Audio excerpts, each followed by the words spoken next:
பெற்றோர்களுக்கு ஒரு ஆலோசனை, பிதாக்களுக்கு ஒரு ஆலோசனை. பிதாக்களே, நீங்களும் உங்கள் பிள்ளைகளை கோபப்படுத்தாமல் கர்த்தருக்கேற்ற சிற்சையிலும் போதனையிலும் அவர்களை வளர்ப்பீர்களாக. எல்லா பழியும் பிள்ளைங்க மேல போட்டு நீங்க தப்பிச்சுலாம் சொல்லி நினைக்க கூடாது. பெற்றோர்கள் கூட பிள்ளைகள் கோபப்படுற அளவுல நீங்க நடக்க கூடாது.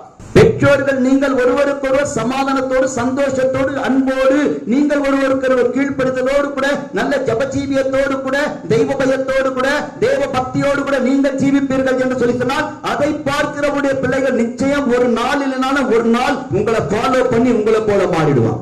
ஒரு சில குடும்பங்கள்ல பெற்றோர்கள் கர்த்தருக்கு ஸ்தோத்திரம் 10 மணிக்கு வாக்குவாத சண்டைகளை ஆரம்பிச்சாங்க சொன்னா விடிய விடிய விடிய விடிய அந்த பகை சண்டை எரிச்சல் கோபம் இருந்துகிட்டே இருக்கும். இத பாக்குற பிள்ளைங்க, அம்மா கம்முன்னு இருமா, அவர் தான் கத்துறாருல, நீ ஏமா கத்துற, கம்முன்னு இருமா. அம்மா என்ன பண்ணும், ஏய் நீ வாய் பண்ணு போ, உனக்கு என்ன தெரியும். அப்பா கிட்ட போ, அப்பா விடுப்பா, நீ ஏப்பா கத்துற, சத்தம் போடாதப்பா, அம்மா ஏதோ சொல்றாங்கப்பா, நீயாவது அமைதியா இருப்பா.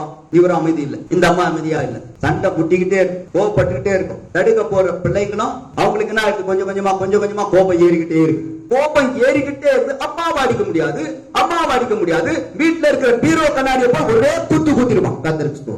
கண்ணாடி வச்சிருக்கும்.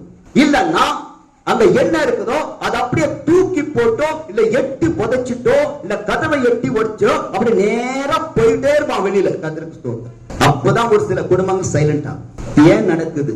பெற்றோர்களாக நாமும் எச்சரிக்கை உள்ளவர்களாக இருக்க வேண்டும்.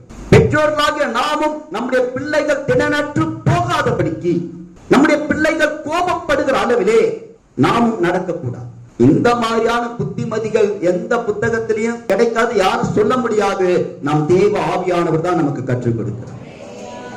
பிள்ளைங்க ஆசீர்வதிக்கப்படணும், நீங்களும் ஆசீர்வதிக்கப்படணும். கர்த்தர் உங்களையும் உங்கள் பிள்ளைகளை வர்த்திக்க பண்ணணும். பிசாசுக்கு இடம் கொடுக்காது. உன் பிள்ளைங்க கோபப்பட்டு அதனால திடனற்று போயிடுமே, பலவீனப்பட்டு போயிடுமே.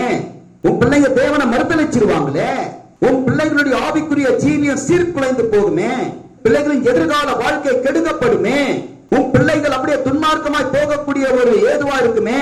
பெற்றோர்களே, நீங்கள் உங்கள் பிள்ளைகளுக்கு முன்பதாக ஞானமாய் நடவும், அமைதியோடு ஜீவனம் பண்ணுங்க, அமர்ந்த தண்ணீரை போல ஜீவனம் பண்ணுங்க, அமைதியுள்ள ஆவியோடு ஜீவனம் பண்ணுங்க, சமாதானத்தோடு சாந்த குணத்தோடு ஜீவனம் பண்ணுங்க. பிள்ளைகள் கோபப்படுகிற அளவில் நீங்கள் நடக்காதீர்கள். அவர்கள் கோபப்பட ஆரம்பித்தால் பிள்ளைகள் திடனற்று போய்விடுவார்கள். என் கர்த்தர் உங்களை கணக்கு கேட்பார். கர்த்தர்